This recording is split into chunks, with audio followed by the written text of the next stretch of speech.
So I want to just officially welcome everybody now to our first members only roundtable discussion, and we will be discussing the allegory of the cave. And we have none other than Benjamin B. Olshan with us, who is very, very knowledgeable at Plato. He's joined us on several webinars in the past.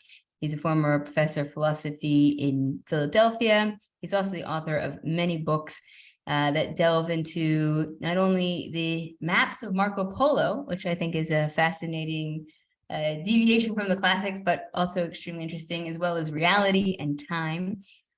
So he will be helping navigate these waters. And so with that, I'd like to turn over to Benjamin to kind of open us up about the Republic and the allegory of the cave. And then we're going to bring in the conversation. People, we're going to ask some questions, and I want you to just raise your hand and dive in. Feel free to unmute. If it ever gets messy, then I can try to dive in and organize a bit. But in the meantime, I want to open up the floor and actually have a good conversation. So I'll stop talking and I'll turn you over to Benjamin.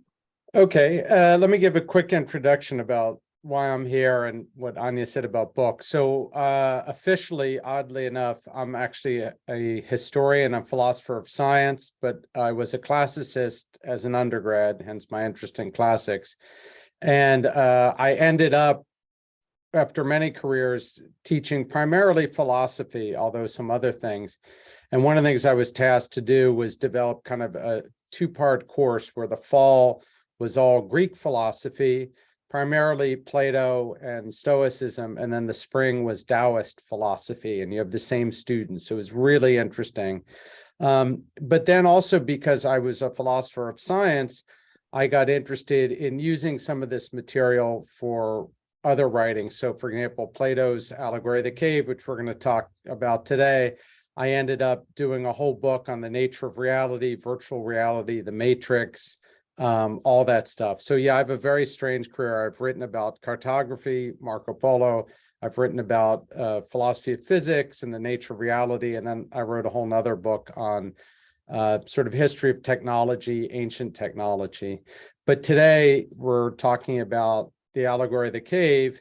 And I just want to sort of launch it by saying this. I think that it's interesting on multiple levels, and we'll probably discuss it on multiple levels. When Anya and I were talking, the way I put it was there's a metaphysical level, which is my favorite, but because of the world we live in, there's also a political level that I'm sure people will want to discuss. And the only other thing I'd like to say to sort of launch this off is everyone, I'm not the teacher here, but everyone should think about, why is this text, which is very weird, people in a cave and escaping the cave, why is this text in the Republic, which is certainly a political, philosophical tract?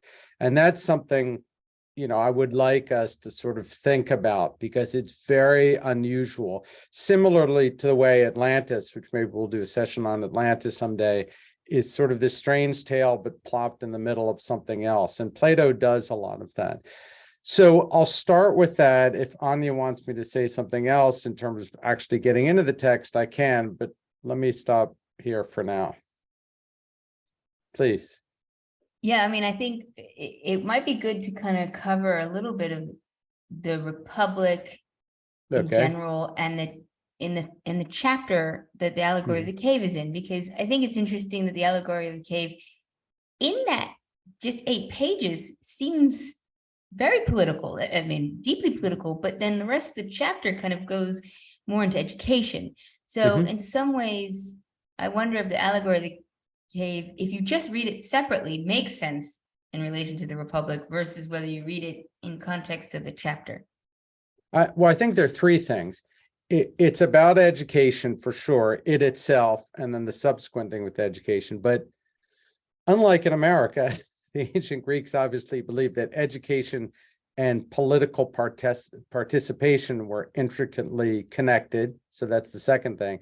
And then the third thing is that this text is in there because it's trying to talk about, even more metaphysically than education, about the role of knowledge. So, you have these figures, and they are uneducated in the sense of being ignorant without knowledge. They're in this cave. So Plato is starting from that. And then he's saying, basically, implicitly, how can we have a republic, the res publica, the participation of the people, if the people are living in a cave? So he's saying that just through the sheer presentation of this. Imagine a cave where there are these prisoners, all they see are images on the wall. So right from the get-go, we do have that framing. And then the second part, the education part, which is then riffed on later, that's because the allegory itself is really about the freeing of these prisoners and their education, which is we should talk about because it's not education like we think it is. And then it's, well, what does that mean politically? So you have these citizens coming out, who are seeing the light and educated. And the one thing I also want to say at this point about that word education, because I guess we're going to come back to that. It's a Latin word, obviously not a Greek word, but it's an interesting word because it's from two Latin words, ex and ducere, so out, leading, so leading people out, which is weird. It's not about instilling people with knowledge, it's about taking people and leading them out. And if any of you were in school, you have the Socratic method, and it's that. And hopefully we'll come to that at the end of the text. There's this idea that everything you need to know is already in the soul, and we need to educate, we need to pull that out of you and stick it in your face so you know that you've been without knowledge essentially for your entire life, and now you've got to wake up, etc. So yes, it's about education. It's about your initial state, which is the state of ignorance, and then it's about the steps that you take, but also it's about, well, why is that relevant to creating a republic? Right? Why is that important? And I think maybe it might be good to go over again what the ideal republic is according to Plato. That's a very good question, because I think there's more than one presentation of that in the Republic. And that's Yes. one of the reasons that, Plato gets labeled a fascist and this and that, because it's very ambiguous. You can say that focused on this text, on the allegory of the cave, that the ideal republic is one where you have educated citizens, right? Citizens who are reflective, led by, going back to what is it, book 6, a philosopher king who himself, and it's probably going to be him, is this reflective figure as well. So that's the sort of very boiled down republic that Plato is talking about. He's talking about something where citizens are educated and wander around, reflecting on what they know and what they have yet to know. And then it's led by a philosopher king who is, surrounded by these people, but also, again, talking about book 6 of the Republic, surrounded by the rabble whom he knows how to keep at bay, whom he doesn't listen to when they praise him and try to sort of, apple polish with him. So that's the basic vision of the Republic. And again, if you want to sort of be more pragmatic politically, yes, it's sort of this elite, male-dominated society. I mean, that's his vision. That's the classical vision for the most part. Absolutely. So please, yeah. I can go on and on. So no, but I do want to get the conversation going, and I did realize maybe we should have everybody introduce themselves at one point and say, but what maybe we could pass on to Sean to add in. Well, no, just well, hello, I'm Sean. I'm managing editor at Classical Wisdom. One thing I find really interesting about this this particular part of Plato, and I think part of the reason it's, I think, known even outside of purely philosophical context, people are aware of the allegory of Cape, not to the same extent as Atlantis, which is its whole other level, but the fact that those two elements are both known and they're both kind of separate from the chapters they're in within the Republic. I think part of the reason that is that there's an openness to the metaphor that people can project into. And I think particularly with the allegory of the cave, I've seen it interpreted in almost directly opposite ways and not to touch on anybody's, feelings or personal matters, but in terms of religion, I've seen it interpreted in precisely two opposite directions, where the cave is the sinful world and the world above is the light of God, and it's our, duty to try and reach the light of God. I've seen it interpreted completely the opposite way, where it's the cave is the religion corroding the mind and restricting people, and the world outside is secular, atheistic, and that's the light and that's the truth. And so those two interpretations are completely opposite, and there's obviously a similarity to them. They're both working from the same core text, but I think the fact that people from opposite, different perspectives can see themselves in it, I think is part of the reason why it's so resonant and has And this, I think, yeah, has this fame. so, well, it's funny because the religious thing, in fact, Christianity through the Neoplatonists takes this over as, I guess, the first interpretation you said, where it's like we're living in ignorance, and then the light is the light of God, and that kind of symbolism is carried out through Christianity, Freemasonry. It's the Enlightenment, literally. And that's a very good point, that you can read into it however you want to read into it. And to that point, it's kind of interesting then, because that sort of fits Plato's argument, though, that there has to be some definition of ignorance, because otherwise we can all go around saying, oh, we already know, we know what the interpretation is, we know the definition of self and image, etc. And one of the things I wrote up when we were doing discussion points for this, Anya and I were trying to put together discussion points, so I'll sort of launch with that now as well. Socrates, at one point, when he's describing the setup of the cave, says about the prisoners, if these prisoners were able to converse with one another, would they not suppose that they were naming what was actually before them? So they're convinced that they know what's what. They're convinced the images are real. In fact, they don't have any referent to show them otherwise. I mean, things are what they are, what you see is what you get. And so they take these things very seriously. They talk about, we were just talking about reality television. It's like, so-and-so is in love with that person. Wow. And she's cheating on him. And they take this as if it were real. So yeah, to Sean's point, you can see why people can read all kinds of stuff, because that actually is the human condition itself. As Plato says, it's this idea that we take things seriously, we name them, we think we know it. So Plato's almost first project is to say, no, you're ignorant.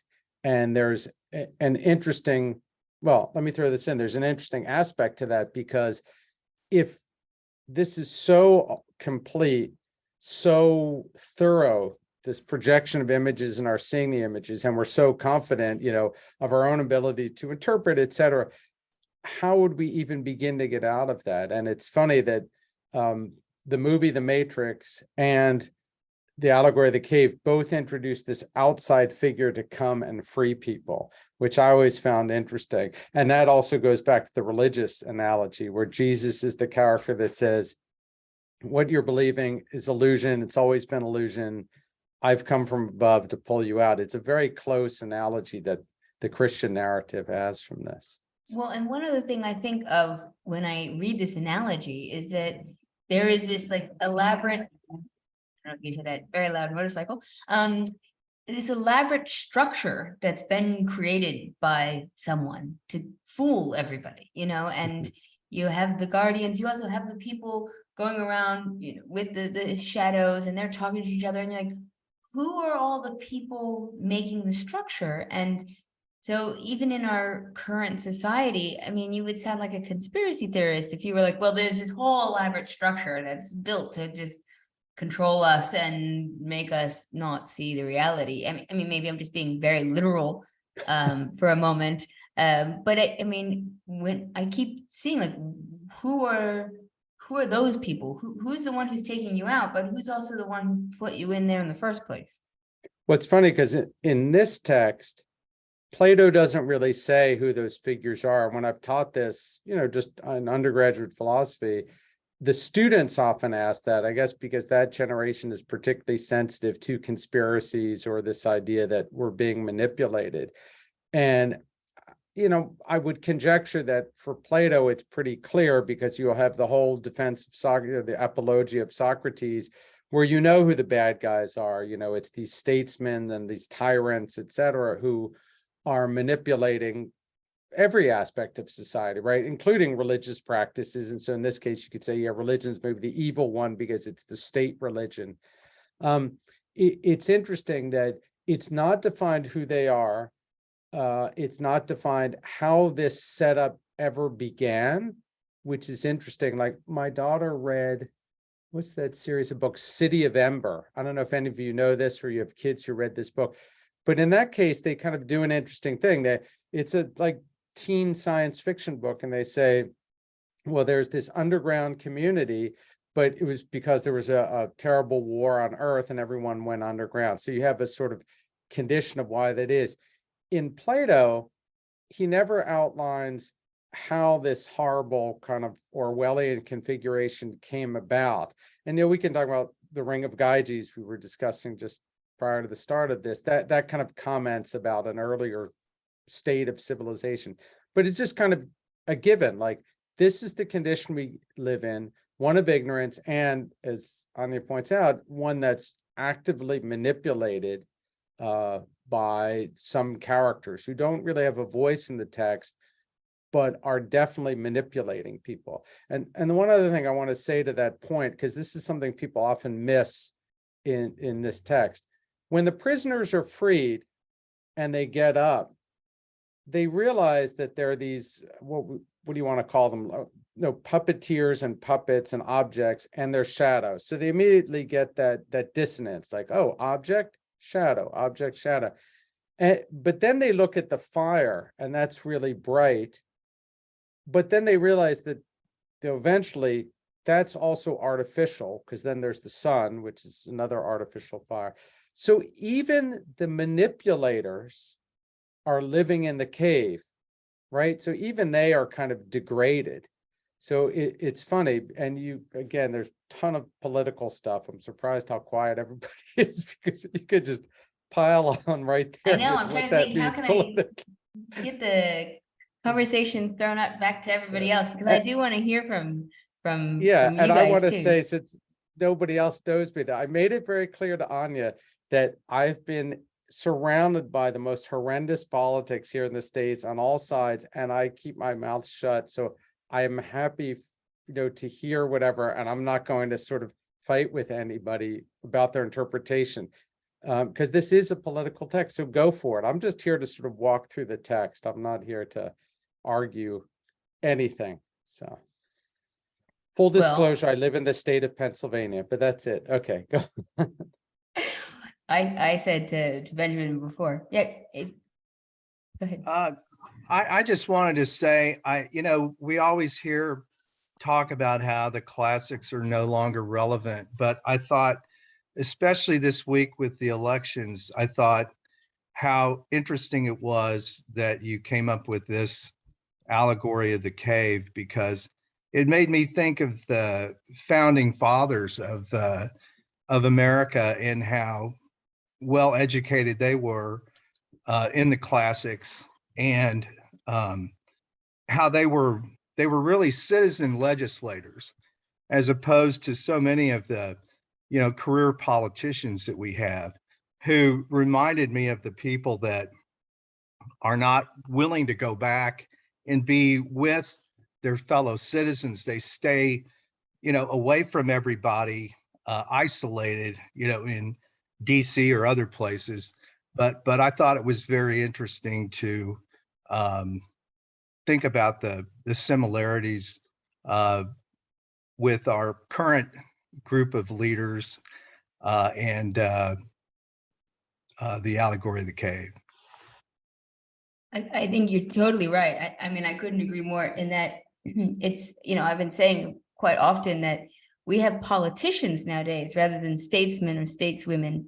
And that when it comes to expecting our politicians to be virtuous, we don't hold them to a very high bar. We have become a very cynical society. And I don't mean this just in America. I mean, it's in the UK, here in Argentina. I mean, the world over, like the idea that we would have, I had a really great conversation with Massimo Bugolucci over this, but the quest of character.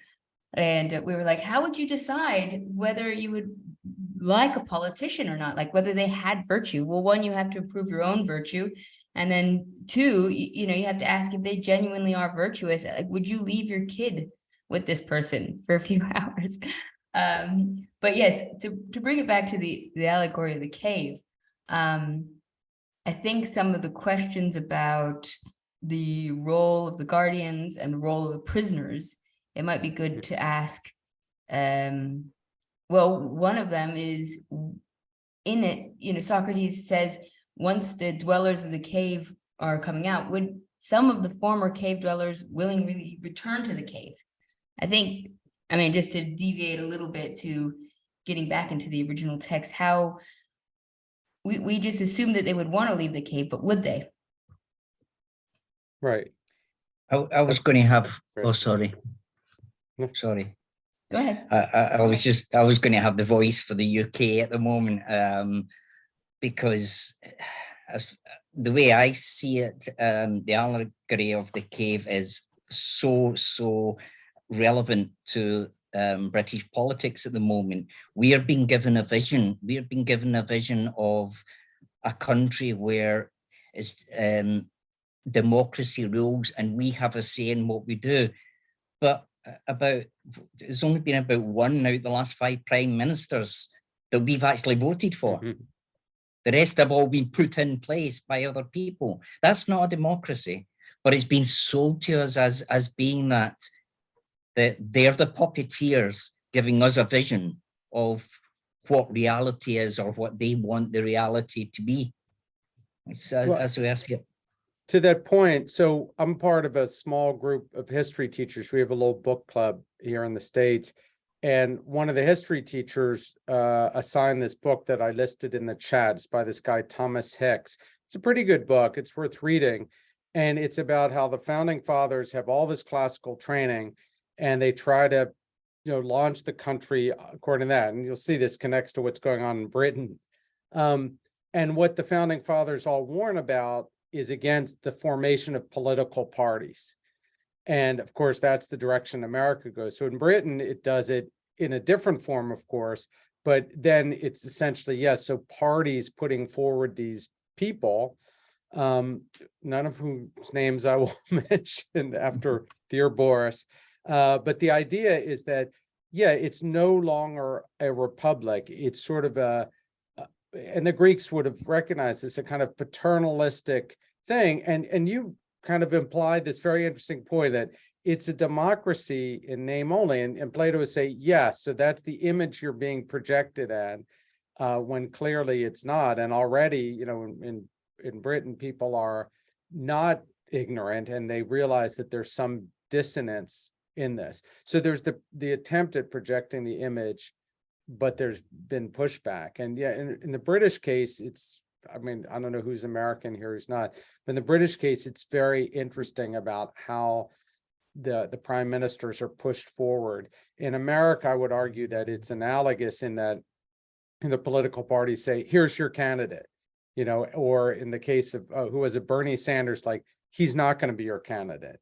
And it's very much channeled. So it's 2,400 years old and it's spot on for today's Britain or the United States or any number of other systems. And even when they're free, it's like there's so many in Britain that do want that other side. But I'll guarantee you that there'll be so many who'll go back because it's comfortable, it's what they know. So they'll go back. They want to go back to the way it was. There was people wanting to vote for Boris again. And you think, well, if you're given a chance maybe to break out and actually get something, maybe get a proper democracy, get some freedom, and people are wanting to maybe scurry back into the cave again. Yeah. Yeah, it's a really strange thing just to say that, like, when we think about, this was my most recent mailbag question too, about whether when we're voting, if you're voting, should you vote for like a practical choice versus an ideal? And people, I've heard my whole life say, well, this is the lesser of two evils. And you're like, but do you even want to be a party to evil? Like how, you see this structure and it's so Mhm. corrupt and we all know it. And yet everyone just sort of keeps being party to it. It seems like a strange, maybe that's a very Is it- extreme position to say. It's the fear of the unknown, I think, which again might be something Plato was trying to get through on it, that even if the people do escape the cave, there'll be the fear of the unknown that will drive some of them back in again to what they're comfortable with. Maybe I'm on the wrong One path, thing- but I get a feeling of the fear of the unknown through that story. Sean. One thing I want to say, oh, sorry. Just ahead. one thing I wanted to say was I have the Essential Classics here, and the way it's presented in the book, it gives the analogy of the cave as its own self-contained section, and they highlight this quote at the start, and then it's in the body of the text later on, but just seems very relevant to the whole discussion that we're having, which is the state in which the rulers are most reluctant to govern is always the best and most quietly governed, and the state in which they are most eager, the worst.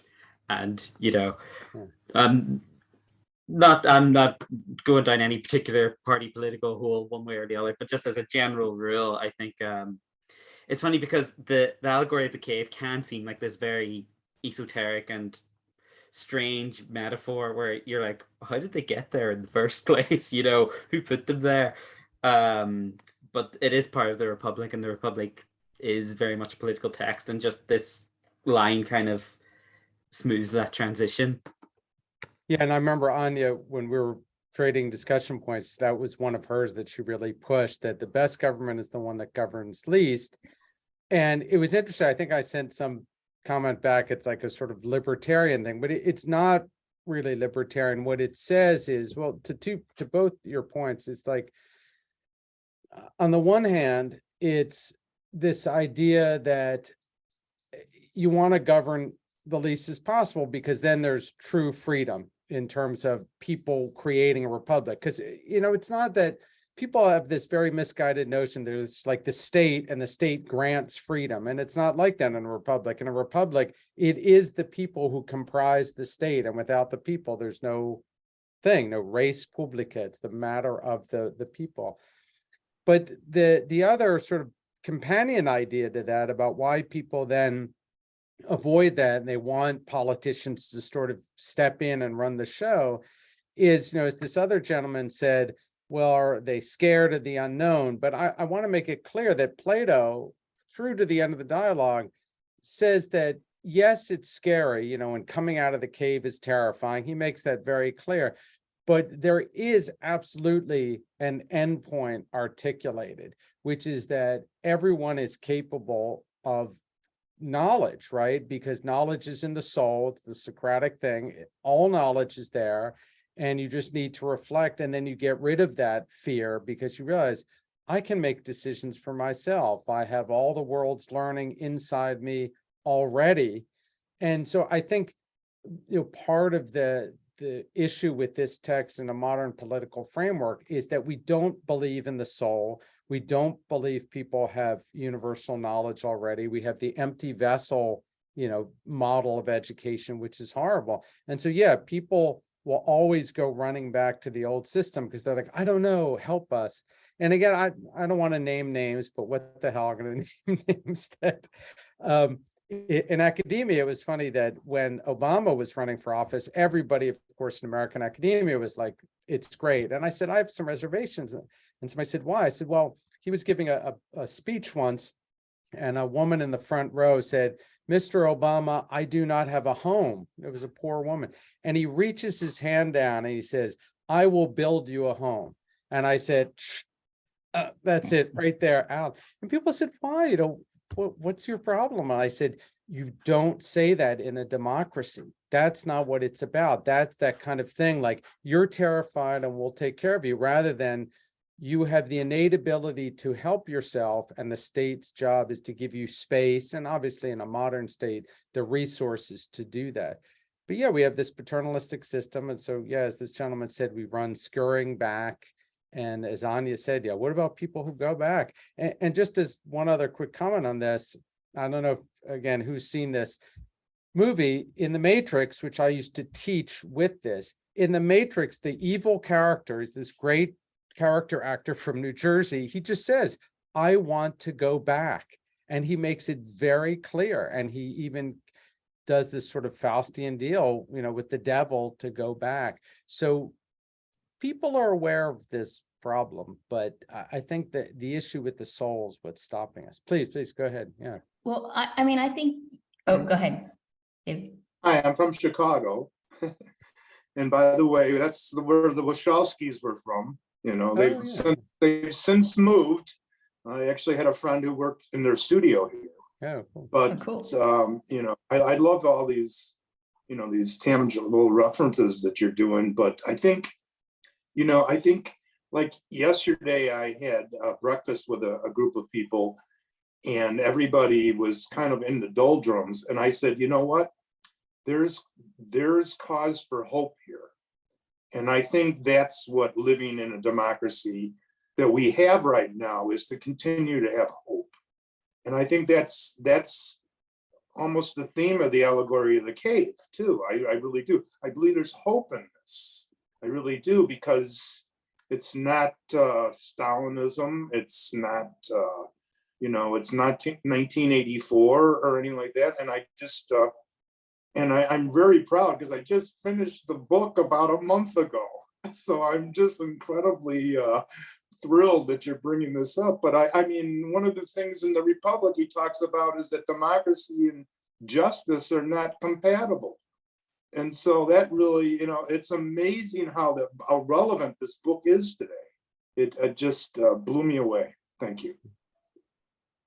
I think that's awesome that you just read it too, and you will have some great insights too with regards to like the full context of the book. That's wonderful.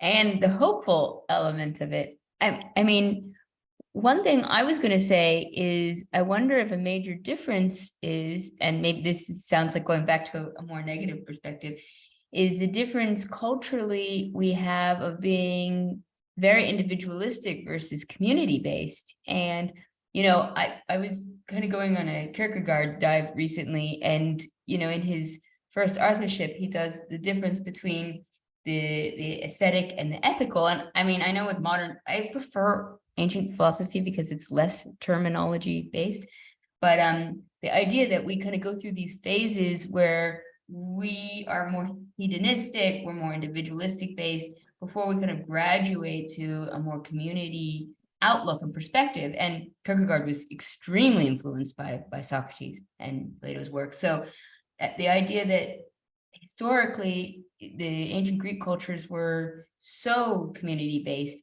the idea of leaving the cave so that you could help your community seems to be more in following of a culture that maybe we don't relate to as much in our modern society. I have a comment. I agree about the individuality. I cannot remember the last time a politician used the word virtue. It just doesn't exist. But we use the word opinion a lot. And what's going on is that if you have an opinion, therefore it is correct. I would argue you have a responsibility to have an informed opinion. We're working in a society inside this cave that's full of ignorance. We think we have a right to be stupid. And a democracy cannot operate upon that basis. I don't know. I Ayn think, Rand wrote a book yeah. called The Virtue of Selfishness. Yeah. Well, she was an Aristotle fan, so we're doing Plato. That's where it gets really confusing. I completely agree about the good opinion. Evan, are you holding up your hand? Do you want to talk Yeah. next? Yeah, go ahead. Yes. First of all, I really enjoying this conversation. It's really wonderful and all the different perspectives and everything. But if we can return back to the text as Sean attempted, I think we're missing the point. Historically, Plato, not a Democrat. he considered democracy as the worst of all things. So we cannot make comparisons between, and the reason why democracy is so bad is because what Stephen was talking about, because we're ignorant and we're not willing to listen to the philosopher who knows the true reality. But however, and outside of the allegory of the cave in the entire dialogue, I'm so glad people are still reading it. It's amazing. It is based on education of the rest of us. In other words, we all have to be educated enough to understand how much little we know.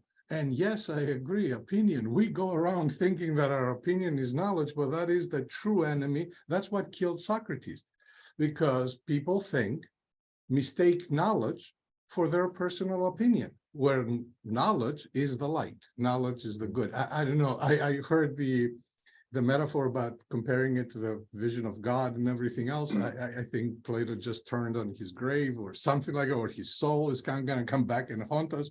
But the idea there is what saves us is the knowledge of the good. And we have to recognize our own limitations. I think Benjamin said it beautifully when he said it's the knowledge of the soul, right? That to aware that all this knowledge is available to me, but very few of us will be able to see it. Why? Because we're stuck into, some of us are stuck in the cave, some of us stuck in between the fourth level of knowledge, right? And only the philosopher king will get there, and that's why we were waiting for him to tell us what, oh, by the way, Plato, not a fascist, but he said the philosopher could be a woman, right? The philosopher is not gender, souls don't have gender, so knowledge is, yay! So he was a pioneer on this thing. But anyway, those were my thoughts, and I truly enjoy the conversation. So I think we made a few, sorry, I keep cutting you off, and I do apologize. I think Evan made a few good points there. I think basically what I was trying to do with the political side was not put today's politics for that into the text there. I think it was a case of taking the text out and saying it can actually be put into many situations. 2,500 years later, it can still be used. It can be used in politics. It can be used in religion. It can be used in education to say to people, what you see is not necessarily what's there. Think about it, use your inside and go and get that knowledge and free. You know, I think it's just about, you can put it in different situations. And if you do that, you'll get the education from every side. But notice that, you know, because we keep coming back to this education point, which is kind of interesting, because I had not really thought about that a lot, you know, in preparing for this discussion, but no, Anya had brought it up and several of you have brought it up. There are a couple ways to look at this, you know, in terms of, do you want just simply an educated populace? A conspiracy theorist would say, well, no, of course, that's the last thing you want. And it's funny, as I was teaching this text for the last time, because I retired, my daughter was reading Animal Farm and then 1984, I think in 9th grade and 10th grade. And so she and I discussed this at length. And she picked up very quickly in 1984 that people are purposely not educated, or they're educated in this very propagandized way, you know, the continuous war, all the slogans, etc. And she asked me, I said, well, in the allegory of the cave, they kind of argue that people should be educated. And so she said, well, do governments not want people educated? I said, well, it's complicated because, and you could argue this was this subtle point you made about democracy, that democracy, according to its modern definition, is just, you know, what we call in the States populism. So then of course, you want an ignorant population and you want a popularity contest. And you could argue that if the definition of democracy now is populism, education is no role. That's one thing. And then in reality, at least in a lot of Western cultures, education now is very different from what Socrates talks about. Education now, I always tell students this, is the Prussian model. You know, education as we see it in America with all the chairs lined up, and in Britain, and even in places like Japan, It was a 19th century creation to create soldier, citizen, factory workers, and that's it. It's completely different from this idea of education where you have self-knowledge and reflection, and therefore, screw the politicians. You yourself, like this group, can create a community that treats each other civilly and comes up with great ideas. I mean, now I'll be the cynic. That idea is completely out the window because it doesn't serve the purpose of a popularity contest. Because if you have a democracy, small d, popularity contest, then you want people as dumb as possible, ignorant as possible, because then you can tell them what's good, what's not good, what's cool, what's not cool. So I think it's very important, if we're going to talk about education, that education of the Platonic kind of reflection, looking into the soul, coming up to the light, is the right recipe for a republic. Again, as I said before, if you remember what a republic is, it's the res publica. It's of the people, by the people, for the people. I grew up, by the way, I should tell you this, literally 2 blocks from the Liberty Bell in Philadelphia. So I had this stuff in my brain from when I was a little kid. And it is a wonderful idea.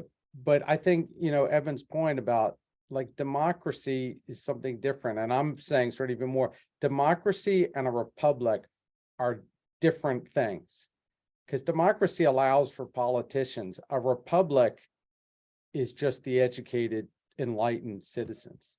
So that's as much ranting as I'll do today. So.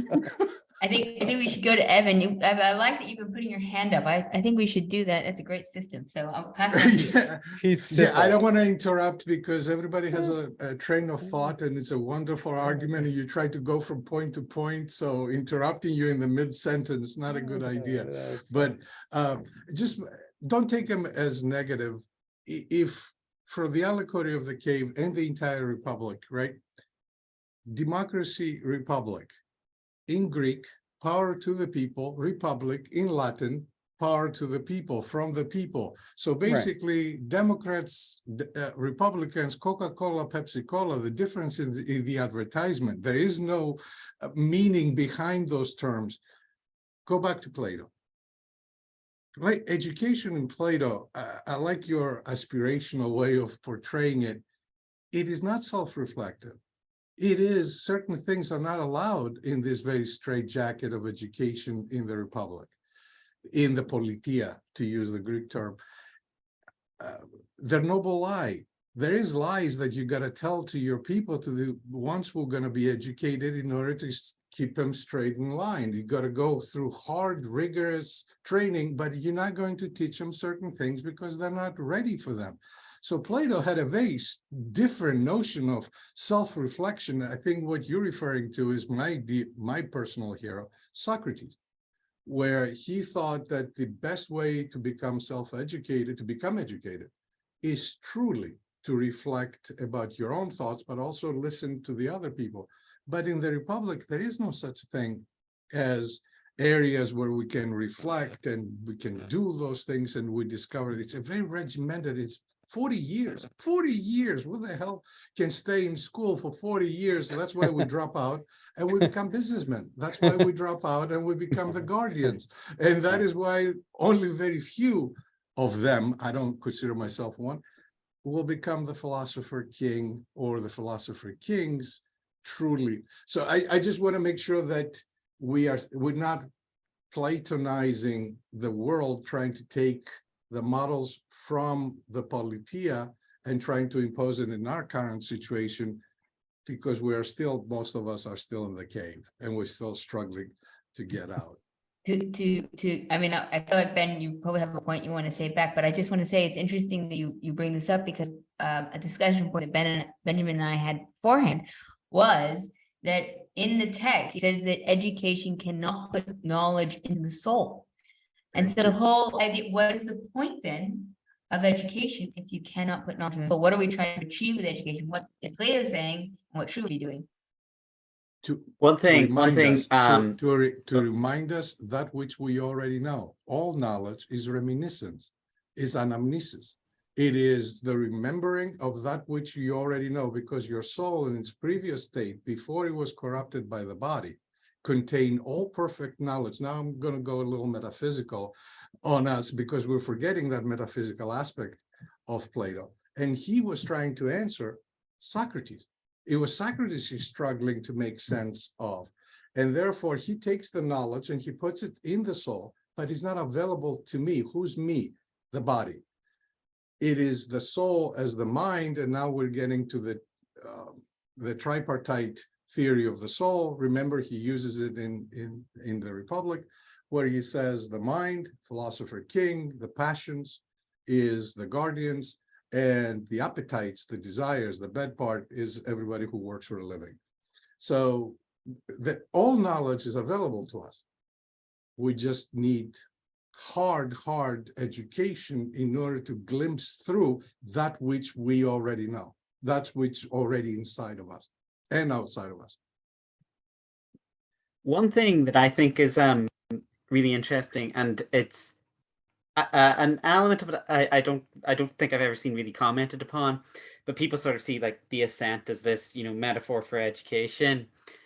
But what I find interesting is the idea that it's entirely the initial person that does this. It's just them themselves. And then when he tries to teach the other people, they're not having it. And just in the first part of that, person sort of doing it themselves. We were talking earlier about individual versus the collective. And I think there is certain ambiguity there.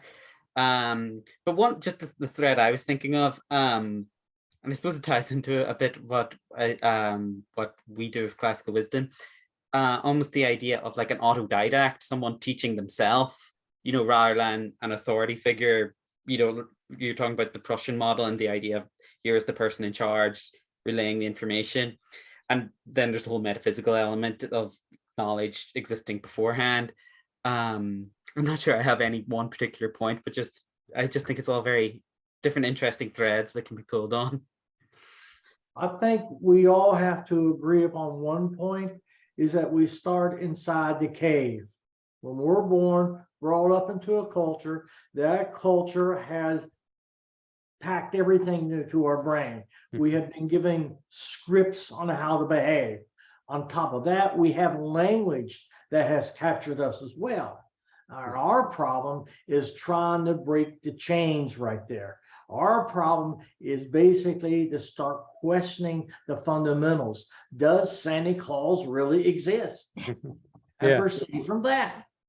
But that's why I said, Clearly, yes, yes. he definitely exists. I just want to, but to your point, this is why when I used to teach this, you know, just as an undergrad philosophy course, it was so interesting because you teach this as like a fundamental part of the Western canon.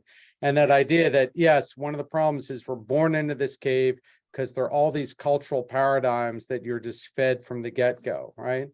And then it's funny. So then in January, second semester, we do Taoism. So we read two books, the Tao Te Ching and the Zhuangzi. And those books, in a completely different way, send the same message, which is that there are all these parameters. You talk about language. So in Taoism, they talk about names, you know, everything has a name. And we take the name seriously. It's strange. It's almost like Epictetus wrote this stuff. And the whole book, both those books are about undoing those structures of language and culture, et cetera. So you can see that people both had this thesis of like, you have to be in a culture and you have to participate and we have to believe in little labels and names. And then also there were these crazy people like Zhuangzi and Lao Tzu who said, here's the antithesis, the antithesis to this, where we're just going to reject those. So it's funny that this battle has been fought, you know, in two totally different cultures.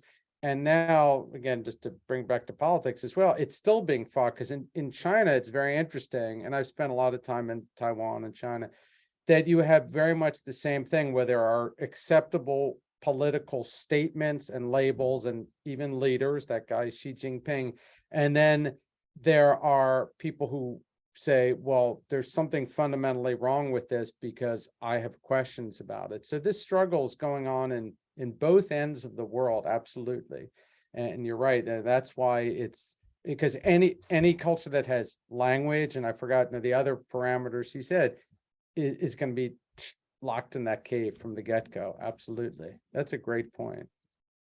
I think you can also view education as well here, because what is education? You look at, as you were saying, China. There's a lot of what you would call very educated people there, but in a completely different way, as in a different outlook to the world Right. that we have. The same in North Korea, the same in Russia. They have educated people, but it's who's teaching them and what are they teaching them? Again, you go back to the puppet masters. Right, because it's doctrinal versus educational. Because again, the Latin of education is to bring somebody out, or elicit was the word I used in the chat, elicit knowledge.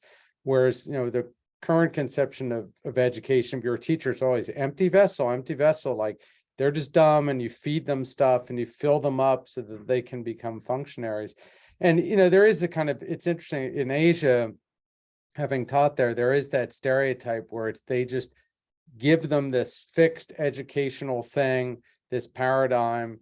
This is the knowledge you need to function in society, rather than analytical, etc. But of course, and I'm sure Anya would agree with this, that in the West, we're starting to educate kids the same way. And, not to, I hate using anecdotal stuff, but I'll tell you, since I still teach part-time, it astonishes me that I can walk into a graduate level seminar and I'll talk to students and I'll say, so what do you think of this? And they'll just sit there like that, waiting for me to put it in them. And it's like, come on, it's like you actually live in a free society, at least for the next couple of years or so. It's like, what the hell?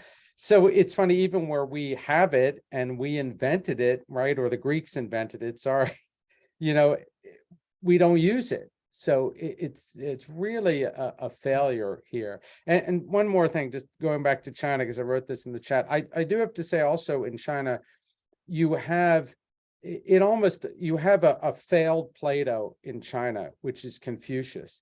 So Confucius, although he's interpreted as this sort of very, again, sort of fascist, Confucius does advocate this idea of thinking about having knowledge as an individual, about using it to create a sense of, what to use Anya's word, like community and connection, stuff like that. And a lot of people don't realize that Confucius totally fails, because his project is to go around to the different feudal lords and emperors and try to convince them of his idea. And he fails totally. Plato at least has a nominal influence on, the British government, on the founding fathers in the States, etc. So yeah, you could do a whole global analysis of this. And that's what I used to do when I taught these back to back. It was interesting. I wanted to say, just while we're on the topic of education, just a quote, and I think it was Plutarch that said it, and W.B. Yeats said something similar, basically paraphrasing Plutarch, and I'm going to probably combine both quotes and mangle them both. But it's along the lines of, education isn't a vessel to be filled, but a fire to be kindled, or words to that effect, which I think is very true. That's great. Yeah. I think it would be also interesting to kind of discuss the relationship. I mean, maybe this is going a bit too off topic with regards to cultural differences and how people relate to authority figures, because, that, having taught in Taiwan also, I mean, it's easy to be a teacher because they do whatever you say. You do whatever you tell them. I guess it's interesting because the idea of people being in the cave, what is their relationship to the people keeping them in that cave? If you have a culture that questions authority, even if it isn't just for the purpose of questioning authority, but to question everything, then that's more likely to be a culture that can leave the cave. And when you have a society that is blindly trust, I mean, then that's when even if you have a guardian who's trying to drag them out, they won't leave. So it's, I don't know if that's just a cultural thing or if that's something you can imbue or teach or instill to question. You uninstall. I mean, Stephen sort of alluded to this, that, if people already, let's assume people have all the knowledge they need already in the soul. Let's just sort of take the simplified vision of Plato. But I think what happens in sort of a modern interpretation is not only do you not have that, because who discusses the soul now, but also you kind of convince people that they're helpless and that they don't know.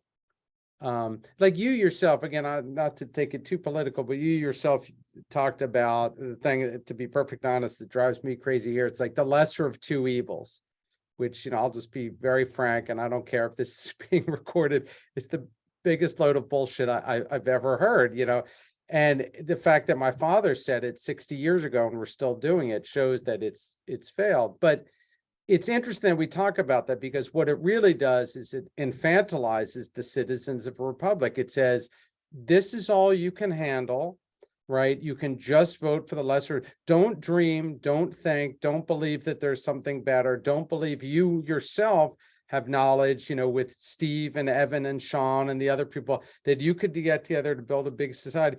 And this is the very much Orwellian thing too, is that you have to inculcate with people that they are incapable of knowledge. So it's almost the diametric opposite of the text here, right?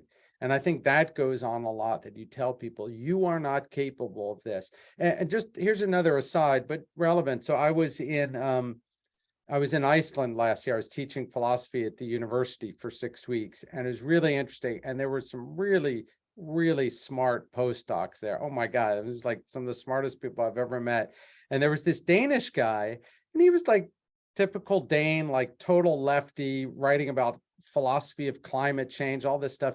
But he said something very contrarian, which I thought was interesting. He said, all these liberals make these disaster movies and always write these things, how the world's going to end and everything. I said, yeah, well, that's you guys, the left. What's wrong with that? He goes, because what it really does is reinforce the message that we're incapable of helping ourselves. And of course we can. He goes, we stop doing this, we can fix that, we can do that. And so it's funny that he viewed the kind of catastrophic thinking from the left as equally damaging as the deprivation of education from the right. It was really interesting thesis. He said both, well, he called it, it's funny, he said they're both essentially anti-Platonic. They're against the belief that we are capable of more enlightened things. And I thought that was absolutely fascinating. I'd never heard anything like that before. It's really cool. I'm going to say one little tiny thing before Evan jumps in, that actually the December webinar that we're going to do at Classical Wisdom is going to be on how the ancient Greeks and Romans viewed the apocalypse. So it's going to be the end of the year, end of the world discussion, how different people see the end of times. But I'll pass you back. I can follow that. There is no way I can follow that, but the choice of evil, right? I'm rereading Hannah Arendt, and one of the quotes she was saying, when people say choose the lesser evil, I think, and you were using that phrase before, they're still choosing evil. Yeah. And we are failing to recognize that we are still choosing evil. So the idea, go back to Plato a little bit, because we took so many different tangents, right? The only evil for the non-Christian Plato is ignorance. We do recognize that, right? So yes, we are capable of amazing things. We are also amazing. The sacred and the profane is within us. So for Plato, and for Socrates, the ultimate evil is action and life lived in ignorance.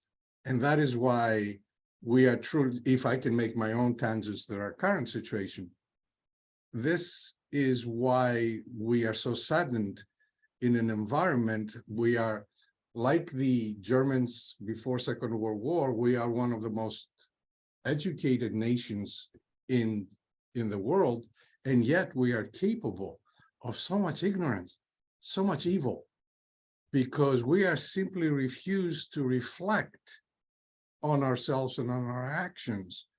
I'm going to leave you with that, because I see also the time, we passed the time.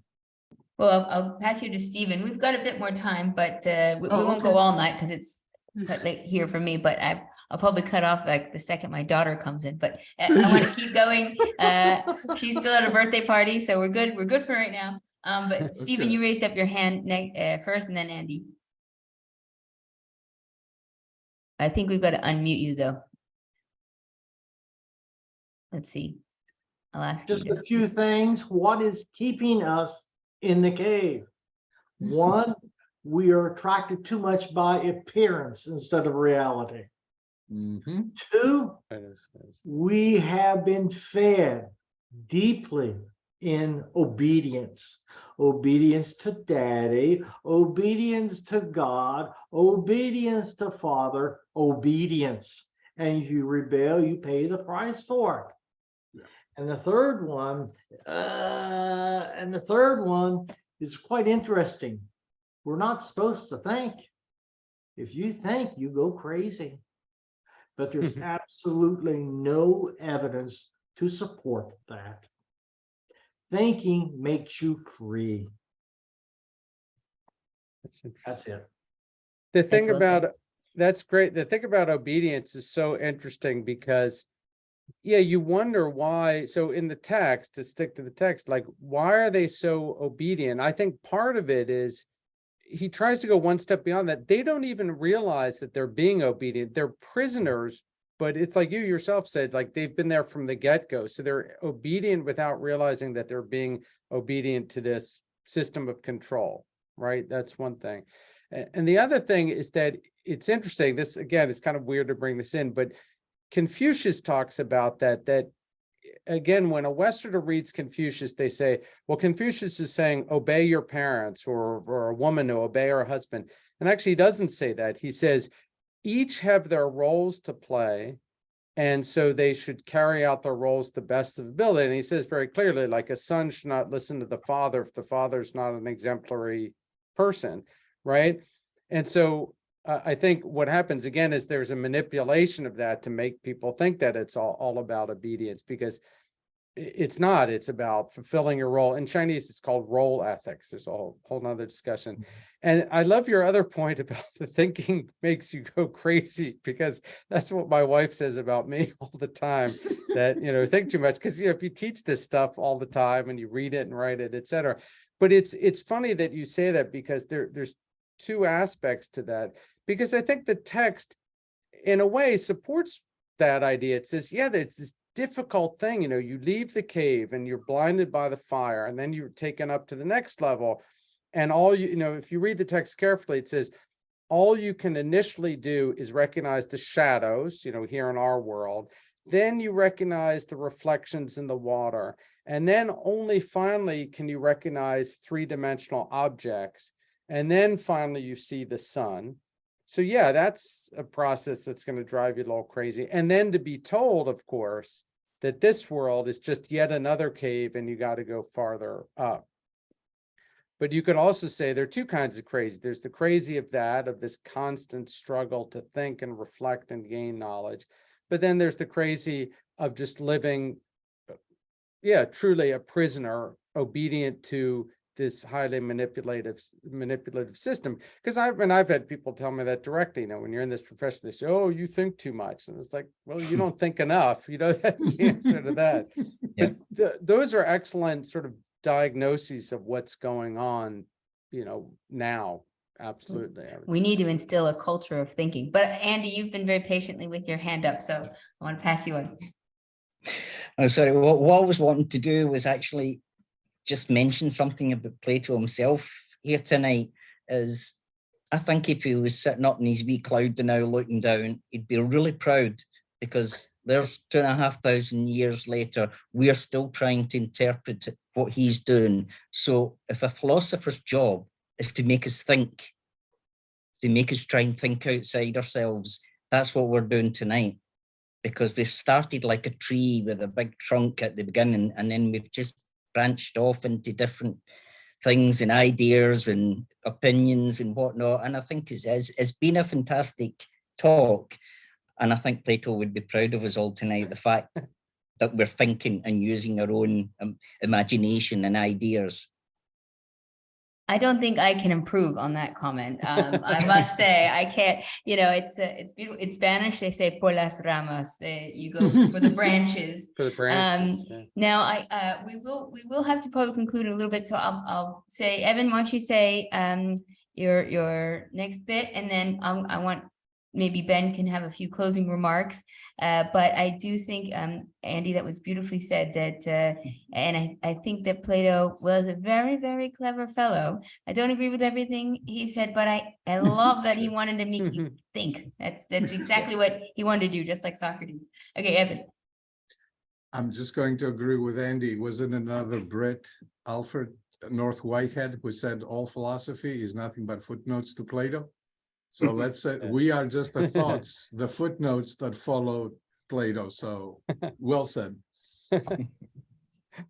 Proud to be a footnote. Benjamin, you want to give us some closing thoughts? I think I'm just the end papers to Plato. I'm not even a footnote. I'm nothing. So first of all, like I wrote in the chat, I tend to write in the chat and these things. I really want to thank Anya for inviting me, and thanks to Sean for helping organize, and thank everyone for participating. It was great. And I apologize if I'm very didactic. I'm trying to undo that now that I'm retired, but this was very cool. And I definitely agree with this idea. The fact even that we're discussing it is good.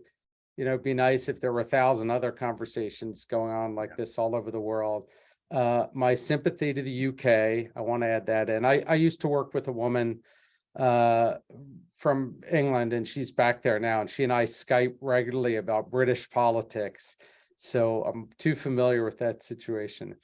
But I want to thank you. And I guess I cannot speak for Anya because I'm just a guest, but I would like to say that I am keen on the idea of doing something like this again, where we pick like a very defined text. Sean said that I did do a thing on the Ring of Gyges, which I don't remember doing. It was a webinar, not in this format. It was like more of a presentation with a Q&A at the end. All right, because I would love to return to the Ring of Gyges, because that's also connected to this. And we have talked about doing Atlantis, which we could frame a couple different ways. I wrote a whole chapter on Atlantis, and I'm really interested in that. And I've said I'd be interested in other people's takes. And I think it's one of the texts of Plato that's most up for grabs still, despite some scholarship that's been done on it. But thank you, everybody. This was very cool, and I hope we can do this again. And thank you for being so patient, really. One little comment I think is important, that you gave us the information to read the analogy of the cave before we actually met. Do that again, please. Yes, I agree. It gives us knowledge before we talk about. Do you mean the text or the image? The text. Text. Okay. The actual text to read. Yeah. Yeah. No. That's kind of my plan. I mean, I'm going to use this our Central Classics book as a reference. It's so funny. This book was originally, created by Les Billettes, the French publishing house in Paris. It's the last publishing house to do critical translations of the thousands of texts that are still not being translated and published because they're not as profitable. So Les Billettes is definitely a worthy cause to be associated with. But when we first started selling it, it's so funny that one of my previous managing editors was like, this is like perfect for like a university course. It's so great that, he was really, really excited. So it's such a perfect text to have these segments, and everybody can have the PDF or the hardback if you have them, but it makes it much easier to just kind of delve into these sections. And so I'm glad to get feedback that reading beforehand works. So yes, I'm gonna say goodnight to you guys, because it is now, since you've had daylight savings, we are much further ahead time-wise. But I'm really, really appreciate everyone coming tonight and participating and reading the text. And thank you very much to Sean for your help. And thank you very much to Benjamin for your helping lead in the conversation, and to all of you for coming. So have a lovely, lovely evening. Thanks. Thank you. Been great. Thank you. Thank you, guys. Bye. Thank you. Cheers. Thank you.